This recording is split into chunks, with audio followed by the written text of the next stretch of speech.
गंवार गम और गंवार सीड के शो में अब हम बात करेंगे गंवार सीड और गम के प्राइस आउटलुक की। आने वाले दिनों में इन दोनों कमोडिटी के भाव किस तरह मूव करेंगे, इस पर हमारे साथ जुड़े हैं पृथ्वी फिनमार्ट मुंबई के commodity director Manoj Kumar Jain, Religare broking नई दिल्ली के अजितेश मलिक और चॉइस इक्विटी ब्रोकिंग मुंबई के senior research analyst Sunand Subramaniam.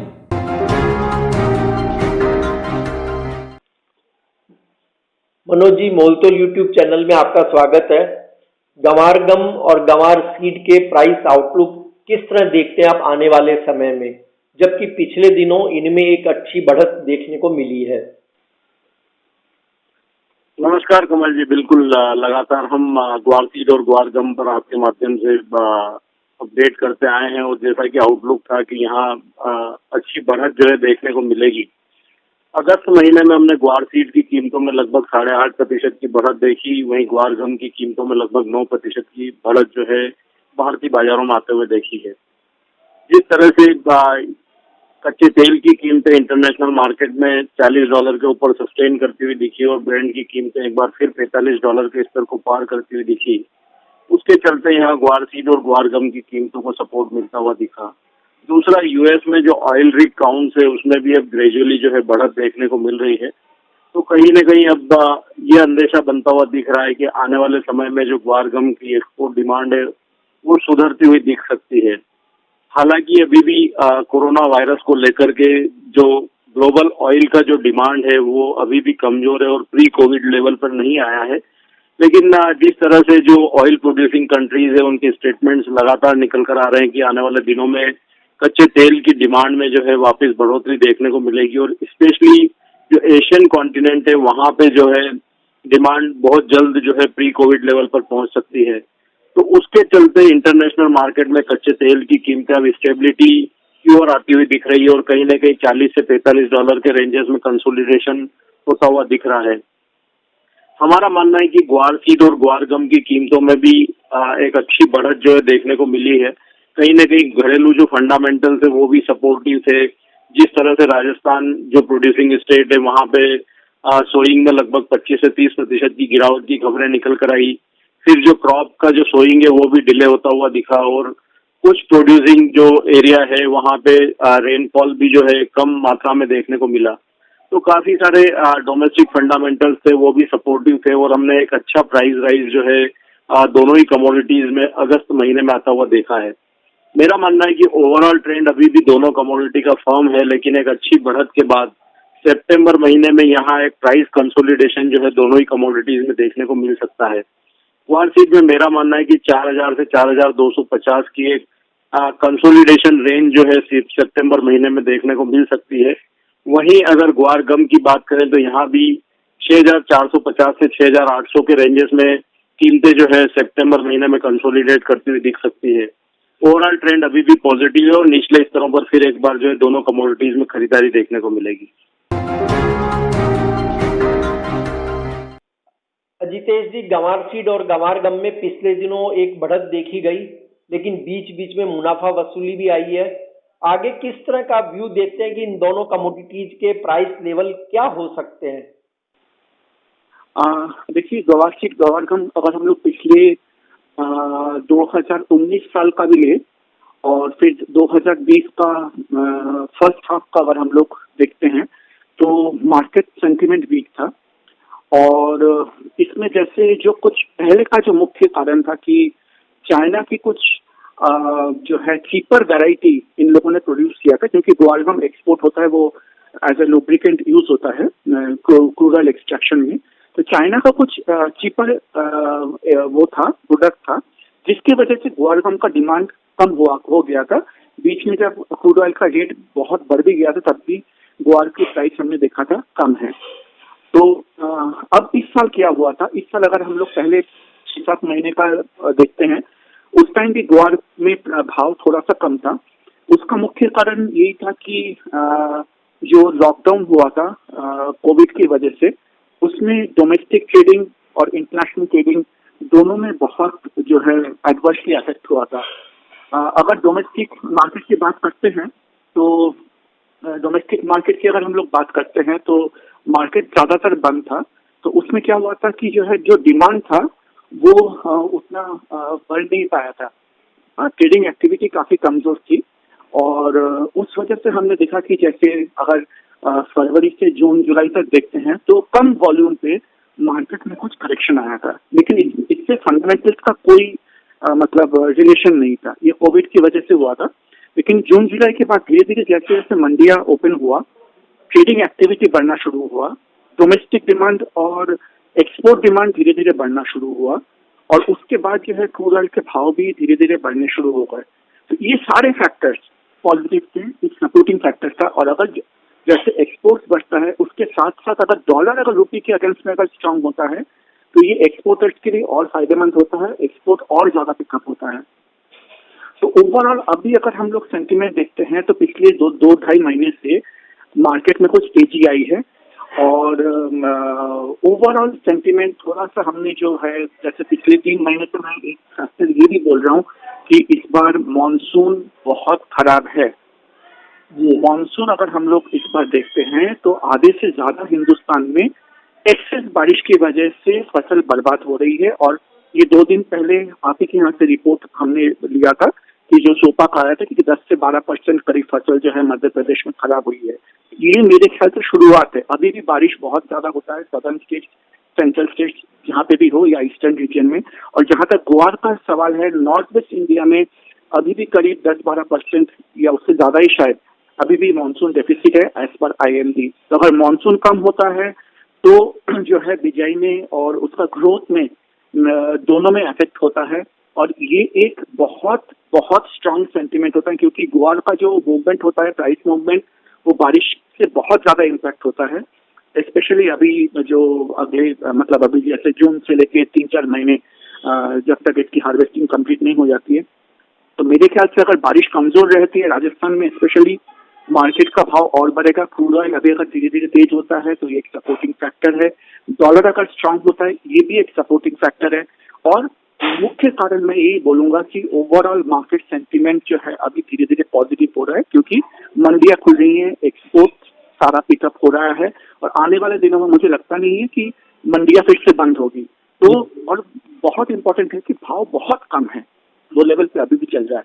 जहां तक टेक्निकल्स का सवाल है, गवार सीट देखिए, जो अगर सितंबर कॉन्ट्रैक्ट है, मेरा टारगेट 5,000 का टारगेट है, अभी 4,150 के आसपास चल रहा है, 3,900 के आसपास एक सपोर्ट रहेगा। मार्केट काफी स्ट्रांग लग रहा है, आने वाले दिनों में 1-1.5 महीने में 5,000 का टारगेट आ सकता है। जहां तक ग्वार गम का सवाल है, इमीडिएट टारगेट मेरा सितंबर कॉन्ट्रैक्ट का 7,000 का साइकोलॉजिकल रेजिस्टेंस है, लेकिन अगर 7,120 के ऊपर जाता है तो ये 7,500 से लेके 7,800 तक जाने की पॉसिबिलिटी बनेगी। 6,000 का एक बहुत मेजर साइकोलॉजिकल सपोर्ट है। मार्केट पूरी तरह बुलिश है, पूरा एग्री मार्केट 3 महीने से मैं बोल रहा हूँ कि मार्केट बुलिश है। अगले 3 महीने भी मैं बोलूंगा कि मार्केट में काफी स्ट्रांग रहना चाहिए। अभी ओवरऑल एग्री मार्केट का अगर देखते हैं तो फेस्टिव सीजन डिमांड है, एक्सपोर्ट्स भी जो होता है वो विंटर सीजन में पिकअप होता है, डॉलर स्ट्रांग है, क्रूड ऑयल अगर भाव बढ़ता है तो मार्केट पूरी तरह तेज होगा। और ऐसा कोई कारण नहीं है कि फिर से जो है कोविड की वजह से मार्केट में एक लॉकडाउन आ जाए कुछ। अगर ऐसा होता है तो एक टेम्पोररी शॉर्ट टर्म करेक्शन आ सकता है, अदरवाइज डिमांड बहुत ज्यादा बढ़ेगा। और एक्सपोर्ट डिमांड जो फरवरी से लेके करीब जून तक थोड़ा सा कम था, वो एक साथ आने की पॉसिबिलिटी बढ़ जाएगी। आने वाले दिनों में मार्केट बहुत तेज रहेगा, चाहे ये गुवार हो, चना हो, ऑयल कॉम्प्लेक्स हो, स्पाइसेस हो, कोई भी एग्री काउंटर। मानसून बहुत खराब है, तो ये एक बहुत मेजर फैक्टर है कि मैं सारा एग्री मार्केट में बहुत बुलिश मोड में हूँ। सुनन जी, गंवार सीड और गंवार गम की अगर हम बात करें तो किस तरह के व्यू आपके आने वाले समय के लिए हैं? ग्वार सीड और ग्वार गम में अभी भी गुजरात और राजस्थान में उत्पादन की कमी होने का शंका अभी भी दिखाई दे रही है। अगर आंकड़ों की बात करें तो सोइंग के आंकड़ों की बात करें तो पिछले साल के मुताबिक करीबन 9 से 10% सोइंग के आंकड़े कमजोर बताई जा रही है, खासकर गुजरात में। और राजस्थान में अभी भी पिछले साल का जो टारगेट लेवल है वो लेवल तक अभी तक पहुंचा नहीं है, जिसके वजह से उत्पादन कम होने की संभावना ज्यादा दिखाई दे रही है। दूसरी बात अगर मैं करूँ तो इस साल का जो मानसून सीजन अभी खत्म होने को आया है, क्योंकि सितंबर महीना ज्यादातर विड्रॉवल सीजन होता है। जैसे जैसे नॉर्दर्न स्टेट में बारिश निकलना चालू हो जाता है और आखिर में केरला तक बारिश सितंबर महीने के अंत तक खत्म हो जाती है। तो हमें सितंबर एंड तक इस साल का कितना मानसून हुआ है, कितने जगह पे बढ़ोतरी हुई या कमी हुई, वो हमें पता चलेगा। तो इस स्थिति को देखते हुए ग्वार सीड का हम इस साल का उत्पादन और प्राप्ति कमजोर देखने को मिल सकता है, जिसकी वजह से मार्केट में तेजी का माहौल दिखाई दे रहा है। दूसरी बात अगर मैं कहूँ तो ग्वार गम का एक्सपोर्ट जो कई महीनों से पीछे रहा है, खासकर अप्रैल, मई और जून महीने में, वो काफी अच्छा रिकवर होते हुए दिखाई दिया, खासकर जुलाई महीने में। और जुलाई महीने में करीबन 14% एक्सपोर्ट बढ़ोतरी दिखाई दी है compare two month of June. And पिछले साल के मुताबिक करीबन 12% का भी एक्सपोर्ट में बढ़ावा देखने को मिला था, जिस वजह से ग्वार गम का भी एक्सपोर्ट में इम्प्रूवमेंट दिखाई दे रहा है। अगर तीसरी बात एक और कहूँ तो ग्वार गम का एक्सपोर्ट कहाँ हो रहे हैं, मेनली यूनाइटेड स्टेट्स और यूरोपियन रीजन्स में हो रहे हैं। यूरोपियन रीजन्स में खासकर फूड, बेकरी और फार्मेसी सेक्टर्स में हो रहे हैं। ये इसलिए होना चालू है क्योंकि वहाँ पे जो ट्रैवल और टूरिज्म बिजनेस जो बंद पड़े थे कई महीनों से, वो अभी खुलना चालू हुआ है, जिसकी वजह से ग्वार गम का एक्सपोर्ट बढ़ रहा है। और यूएस की अगर मैं बात करूँ तो ग्वार गम का एक्सपोर्ट हमें ज्यादा देखने को इसलिए मिला क्योंकि यूएस का शेल प्रोडक्शन जो पीछे चल रहा था, क्रूड का जो प्रोडक्शन जो पीछे चल रहा था, वो उसमें भी बढ़ोतरी दिखाई दे रही है, जिस वजह से ग्वार गम का एक्सपोर्ट जो इंडिया से हो रहा है वो दिखाई दे रहा है। और आखिर में अगर मैं बात करूँ तो डोमेस्टिक मार्केट में जो अराइवल्स आते हैं रोज की आमदनी अभी भी कमजोर दिखाई दे रही है, खासकर राजस्थान के जोधपुर रीजन्स में, जिसके वजह से मार्केट में अभी भी चिंता दिखाई दे रही है कि इस साल का ग्वार गम का प्रोडक्शन कम ही रहेगा अगले सीजन तक। तो ओवरऑल अगर मैं बात करूं तो ग्वार सीड में तेजी का माहौल दिखाई दे रहा है। अगर आप चाहते हो मैं एक प्राइस लेवल बताऊं कि कितना ऊपर जा सकता है, तो ग्वार सीड और ग्वार गम में पहले मैं अगर ग्वार सीड की बात करूं तो ग्वार सीड में करीबन 4,400 की उम्मीद दिखाई दे रही है। वो है अक्टूबर कॉन्ट्रैक्ट की, एनसीडीएक्स ग्वार सीड अक्टूबर कॉन्ट्रैक्ट। मैं अक्टूबर कॉन्ट्रैक्ट की इसलिए बात कर रहा हूँ क्योंकि सितंबर कॉन्ट्रैक्ट का रोल ओवर चालू हो जाएगा अगले हफ्ते से, जिसके वजह से अक्टूबर कॉन्ट्रैक्ट एक्टिव हो जाएगा। तो मुझे नियर टर्म बेसिस के लिए 4,400 करीबन 15-20 दिनों के लिए आगे 4,400 दिखाई दे रहा है। अगर कोई लॉन्ग टर्म में खरीदारी करना चाहते हैं तो 4,150 के लेवल पे खरीदारी कर सकते हैं। ग्वार सीड के अक्टूबर कॉन्ट्रैक्ट में 4,600 तक आप टारगेट रख सकते हो और 3,900 तक का आप स्टॉप लॉस मेंटेन रख सकते हो। ये हुई ग्वार सीड की बात। अगर मैं बात ग्वार गम की करूँ तो ग्वार गम में मैं एक इमीडिएट बेसिस में खरीदना थोड़ा मैं अच्छा नहीं समझूंगा क्योंकि मार्केट काफी तेजी से ऊपर जा रहा है। लेकिन अगर किसी का पोजीशन ऑलरेडी है ग्वार गम में तो वो मेंटेन कर सकते हैं और ऊपर का जो टारगेट रखना चाहते हैं तो 7,200 पे रख सकते हैं। अंत में हम जान लेते हैं गंवार सीड के सबसे बड़े उत्पादक राज्य राजस्थान में गंवार फसल का ताजा हाल। सूरतगढ़ के राज्य असर के किसान श्रीपाल शर्मा की जुबानी। श्रीपाल जी, राजस्थान में गंवार की फसल की क्या पोजीशन है इस समय? किस तरह की फसल के हालात दिख रहे हैं आपको पूरी स्टेट में? देखिए सर, राजस्थान में सबसे पहले अपनी बात करते हैं नहरी ग्वार की। नहरी ग्वार गंगानगर और हनुमानगढ़ जिले में दो पार्ट में बिजाई हुई है। एक तो अगेता ग्वार है, एक पत्तेता ग्वार है। अगेते ग्वार में अभी फलियां जो है वो पकाव पर है और 15-20 दिन बाद कटाई शुरू होने वाली है।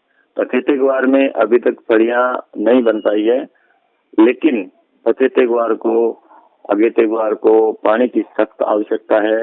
नहरों से जो पानी मिल रहा है वो पानी किसान नरमा, कपास और मूंगफली के लिए यूज कर रहा है। तो अभी बरसातें नहीं हुई है और पानी की सख्त आवश्यकता है। 2-4 दिन में बरसात होना बहुत जरूरी है।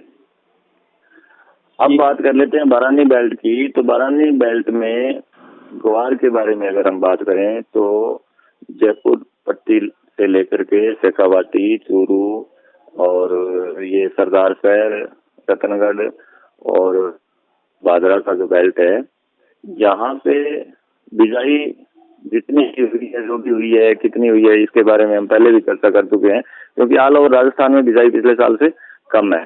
लेकिन ग्वार जो है वो ठीक है, बरानी ग्वार ठीक है, यहाँ पे फसल ठीक है, लेकिन उसको भी पानी की सख्त आवश्यकता है। यहाँ भी बरसातें नहीं हुई है। ये जो हनुमानगढ़ का एरिया है या चूरू जिले का एरिया है, यहाँ कई दिनों से बरसातें नहीं हुई है, तो यहाँ पानी की सख्त आवश्यकता है। अगर इस बरानी ग्वार को अभी 5-7 दिन में पानी नहीं मिलता तो इसकी हालत खराब हो जाएगी, और पानी अगर मिल जाता है तो ये ठीक उत्पादन हो जाएगा। बिजाई के अनुसार। अब बात करते हैं गंगानगर जिले के बरानी ग्वार की। तो यहाँ तो गंगानगर जिले में बरानी ग्वार पहले से नील है, बरानी बिजाई यहाँ नहीं हुई थी।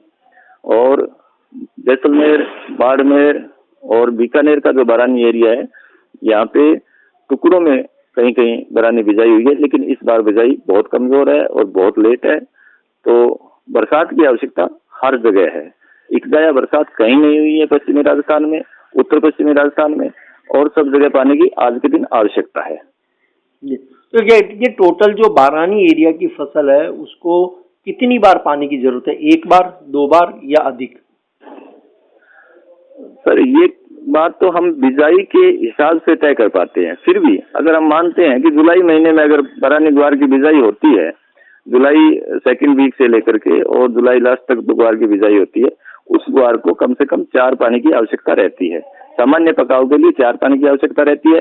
इससे ज्यादा अगर बरसातें हो जाए तो और भी अच्छा हो जाता है, और इससे कम अगर बरसात होगी तो उसी बरसात के अनुसार ही ग्वार का उत्पादन होगा। लेकिन कम से कम 3 से 4 बरसातें बरानी ग्वार के लिए बहुत आवश्यक है, और उन बरसातों की क्वांटिटी जो है वो कम से कम 25 mm होनी चाहिए जी।